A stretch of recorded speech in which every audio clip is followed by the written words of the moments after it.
Over a decade ago, I discovered V2, started playing it a bit, then got the expansion packs, eventually logging a fair share of my hours in Steam. During that period, Paradox, the company that made V2, produced multiple titles succeeding to previous game franchises, eventually even making a subsequent release of a title already released after V2.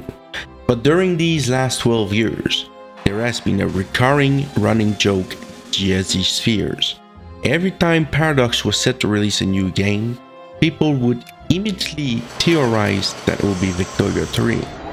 Years after years, many speculated that the next game would be Vicky 3. It would naturally become a meme to hypothesize a Vic 3. I even myself done it and predicted PDXCon Remix of 2021 would announce Victoria 3, and that's what happened. Since the announcement, we have had a flood of information about the game, from the weekly dev diaries that I did not really follow assiduously, to the plethora of dev videos showcasing more and more of the game. There has been a few points of contention, but the major one has always been about the warfare. At Victoria 2, the warfare is pretty much what you would expect from a Clausewitz engine approach. You directly control the armies on the map and then you move them across the landscape. The terrain is a massive impact on all metrics of the battle. The quality of your troops and prowess of the technological tree offers even greater buff to your little toy soldiers. But that system that we have been using since the first inception of Europa Universalis on the computer is simply no longer applicable to the reality of warfare in the Victorian era. And that isn't exactly just my opinion, but I think it would be fair to attempt a radical change. Victoria 3 offers just that.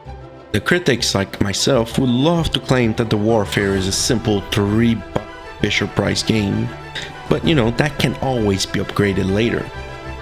Hence why I bought the Grand Edition, because we all know that the first DLC will either be a substantial warfare reward or a hastily done recolor pack.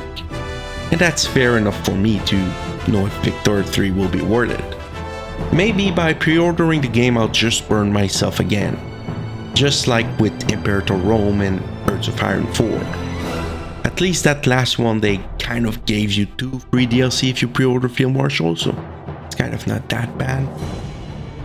And of course there will be other changes I'd love to see.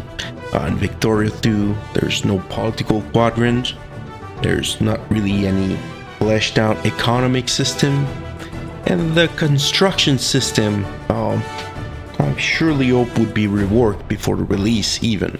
A system similar to 2 Thrones applied to V3, that release would really hamper the game's future. Now you might be simply calling me a shill for Paradox, or more colloquially, a paradrone, but I would love to point out that the only communication that I've ever had with Paradox is them reaching out to me to take down a Victoria 3 gameplay video. And last but not least, I did it for the meme.